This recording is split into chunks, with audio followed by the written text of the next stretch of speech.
If you had told me that I would be living on a 40-acre property, I would have told you, no way. Not happening. It's impossible. Hey guys, it's Aaliyah with Open Doors, Open Hearts blog, and today I am going to share with you where I've been for the past 3 months and why I haven't been sharing any videos. A few of you have reached out. You guys are like the sweetest ever. Just checking in on me, making sure that we're okay, and letting me know that you missed me. I missed you guys too, which is why I'm excited to finally share with you everything that's been going on. So we moved to a new house and it's been kind of a crazy adventure. I think for a lot of people it's gonna feel very like kind of even shocking. I never mentioned anything about moving to anybody, so a lot of people are probably just gonna be really confused as to why we did what we did. So today I want to just kind of share that story and let people know kind of what was happening in the background while we were sharing everything we were sharing at Open Doors, Open Hearts. So let's rewind all the way back to 7 years ago when we first moved home from Columbus. We originally wanted to have a house with acreage, but I was pregnant at the time and I wanted to move into a home that was essentially move-in ready and was not a fixer-upper. But because that's something I wanted, that meant that we could not afford all of the land that we wanted to have also. It was like one or the other. And back then, we chose to have a nicer home with a little bit of acreage, and we figured we could just make it work. That a little bit of acreage would be enough. We had about 1.5 acres and we thought it would be fine, and we were wrong. So for 7 years we lived there, and with every passing year we would always sit down and we'd be talking and we would be like, man, the house is wonderful, but the thing is, you can always change a house within reason. You can always change a house, but you cannot change the land. We were never going to be able to make our 1.5 acres anything more than 1.5 acres. So at the beginning of 2023, we started kind of looking at different options. We were looking at land to build on at first, but we discovered that was just going to be too expensive. So then we started trying to find homes that had acreage, and we were just looking for between 5 and 10 acres, and knew that we could do the things we wanted to do as far as like our life is concerned with the garden, and we have chickens and things like that. We could do everything we wanted to do with between 5 and 10 acres. It was very slow, but we started finding different homes that would pop up within our price range that we would go look at. And we started maybe back in May, starting to look at different houses. And it's really kind of a cool God thing, the way this whole works out. So that was in May. We started actually going to houses and looking at them, like scheduling showings and stuff. So now I'm gonna fast forward because it's kind of boring between May and like October. It's all the same. Like we just keep looking at houses, but nothing is really what we're wanting. So then in October, we find a property and it was 28 acres. And we never imagined that we would be looking at a property that was 28 acres. I will say a couple things, only because it adds to the story later. While we were out walking the 28 acres, absolutely beautiful. There was pasture because the guy had some cows. So there was pasture, there was a wooded part, and then there was a part that was like farmed for like hay and things like that. And then there was a pond. And I had said to my husband, like, ponds are cool. I don't have a problem with ponds, but I have always been fond of like a creek or like a stream running through a property. Just, it's still water, but it's running water. And I don't know, there's just something about it. I am more drawn, like if I'm picking my perfect property, I felt like a creek would be cooler than a pond, but at least it has some water, you know? We really felt like, oh my word, like we have to find a way to do this. 28 acres is just unbelievable, and it kind of blows our mind. The house was an old schoolhouse built in like the late 1800s that was converted to a house. So there were a lot of different things. Like if you look up like old schoolhouses, there were a few different things that kind of made it hard for me to envision it as a home. And the biggest thing were the windows. So in these old schoolhouses, we started looking it up to see if there was a way that we could kind of fix this problem, because we felt like 28 acres was unbelievable. The window goes from the first floor all the way up through the second floor, and there's no break in it. It's just, and it's like every side of the house. It was the front of the building and then the sides of the building. And they had done different renovations between when it was a schoolhouse and then after it became a house to break up those windows. But it looked a little funny on the outside, and on the inside there was still one wall, and it was the wall that was going to have the girls' bedroom in it, where the owner had basically just put up like a pretty fence at the window in the bedroom on the second story, so that the light was still coming into the bedroom, but the kid couldn't fall down the gap between the floor and the window. Does that make sense? It was just a really weird setup, but I really was trying to make it work that way we could get 28 acres, because my husband grew up on a 100-acre farm. The goal was 5 to 10. 28 just felt like better than we could ever imagine. So, long story short, we put an offer in that we were told the owner would accept based on what he needed to get out of the property, what he was willing to accept, whatever. So we put in that offer. We got a response back saying he needed more than that. And I think God did that on purpose, because I kept feeling like this was it. Like this was where this was the big, like, God blowing our mind kind of thing. My husband and I both decide we're not doing it. Like, obviously this isn't what God has for us. And this is about September, October time. And honestly, like, I started crying because I felt like, oh my goodness, this was like the most amazing thing. It was like so close to everything that we could ever imagine we needed or wanted in a property for, you know, our future. And it just slipped straight through our fingertips, you know, and we felt like we knew it wasn't from the Lord after the whole thing happened with the offer and stuff. But it still hurt, because it felt like, oh, we've been looking for 10 months. We finally found something amazing, and it didn't work. And so we decided at that point that we were just going to kind of take a break. But the lady who showed us the schoolhouse property with 28 acres knew about what we were looking for because of showing us that house. And so a little while later, I got a text from her during our break time. I got a text from her about the property that I'm currently filming in, our new home. This home was built in 1850, so before the Civil War, this home was built. And I get excited. I love it here. So yeah, this house was built in 1850 and has had some additions put on. So it's had 2 additions now since the original was built in 1850.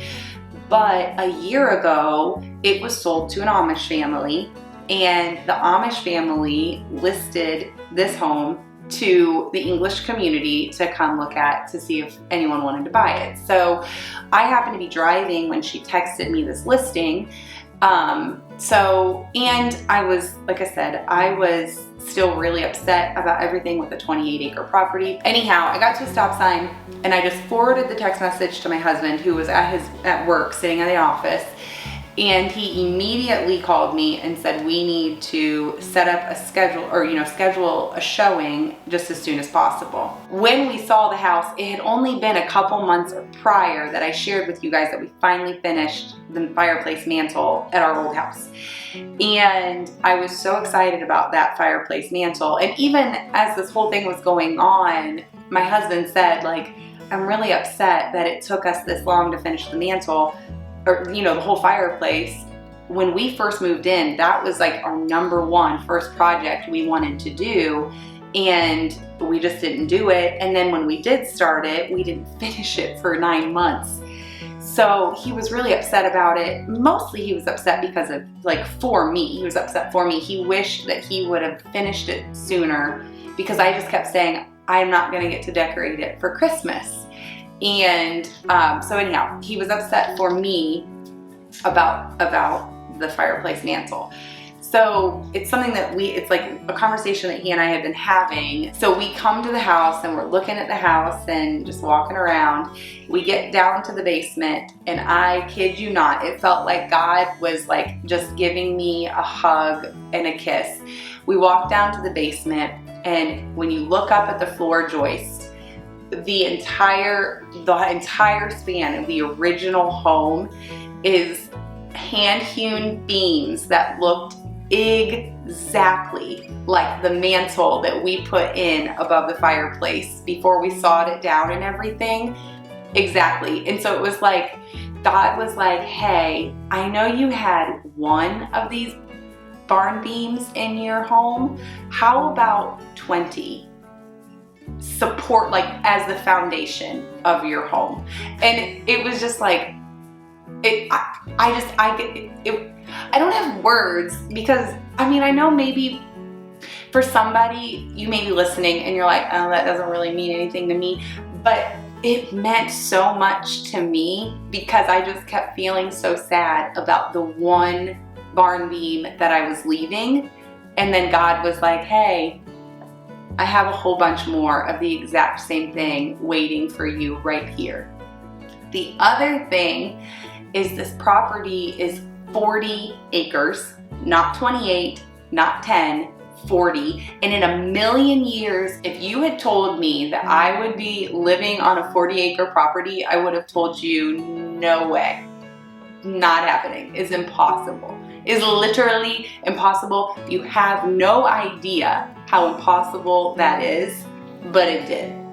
It did happen. And then also, to like cherry on top, guess what's running straight through the middle of this property? A stream. A stream that's running straight through the middle of this property. There's a brand new pasture fence that's been put up. There is a bank barn that was built in 1853. This house has a pole barn for my husband. We wanted to build a little pole barn on our 1.5 acre property, but because of zoning, we couldn't do what we wanted to do. We could build like a little shed, but we couldn't build a big barn. It's like so many things. I can't even, like, my mind just like blew. The whole thing like blows my mind. And there are still even more details. Like, we weren't the only people that looked at this property. God made a way for it to work, that they accepted our offer. And like, it just, I still can't even, like, it still just like blows my mind when I think that like this is my house. Even last night my husband and I were just doing little, this home is like, it's a hot mess express right now. It is home. We all feel like it is home, but it is a hot mess express last night, or a hot mess express like today. It's a hot mess express all the time. I still have a couple boxes to unpack. We have so many things to still do, But last night we were working on some stuff.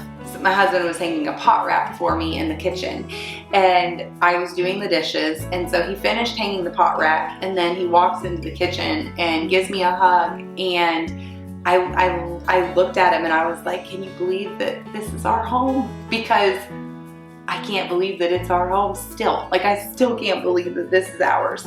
So anyhow, that's the story of where I have been for the past 3 months. Yeah, I guess I should back up. After they accepted our offer, we then had to get our house on the market, and that felt like a whirlwind. We put an offer on this house on a Friday, and we had our house listed the following Thursday. And there was a lot of emotions because we wanted to leave, and we were really excited about where we were potentially going, but as a mom, I have babies in this home, and so I have memories of these sweet babies in the home. And so even now I can cry just thinking about those memories. And so that week was really emotional, and it was really hard thinking about leaving that. And so I also didn't share anything then because everything was so raw, and I didn't know how the story was going to end, you know? And so I was afraid to share stuff. And so we listed the house on Thursday, and I cried all morning after the house got listed. Our realtor sent us the listing, and I texted my husband, and I just started crying, and I was like, are we doing the right thing? And then the most remarkable, like, again, coincidental, I can't believe it's not coincidental at all. God did the whole thing. He knew the whole time what he was doing. A friend, a really, really good friend of mine from high school, we went to church together. She was a friend, a real friend. Not just like, oh yeah, somebody I knew. Like, we were friends. We prayed together. We cried together. We laughed together. We hugged together. We lived life together through high school. And she called me on Thursday. So I'm crying all morning, essentially. And she calls me on Thursday in the afternoon, and she's like, hey, did I see you listed your house today? And I said, yeah, I did. And she was like, my husband and I are looking for a house. We love your house. Can we come look at it? And I was like, oh my goodness, like, this is why. It felt like this was just another way, like, we loved this house, and we, took care of this house. And it was just another way that God was like, hey, you can love on this friend again in a new way that you never imagined. Anyhow, I hung up the phone with her, and I called my husband immediately and did not cry again the whole rest of the day, because in my heart, I was like, this is it. And it's exactly how the whole thing went. She put an offer on the house. We accepted the offer. So now one of my friends from high school lives in my old house and loves it. She's so happy there. And now we live here. And the thing about why I was crying on Thursday, I know somebody's gonna make a comment. It happens in all the videos. If I'm crying, why did I do it? If there's like one little bit of bad, obviously you shouldn't do it. It's just not true. What happened is I was crying over memories that I was afraid that I was losing. And the last day before we gave the keys to my friend for them to have possession of the house, we went over early. The house is completely empty, and we just started talking. I'm gonna cry again. We just started talking about our favorite memories from every room. And you know what the cool thing is about every single memory? Every single memory is not tied to any room. None of our favorite memories had anything to do with the walls of that house.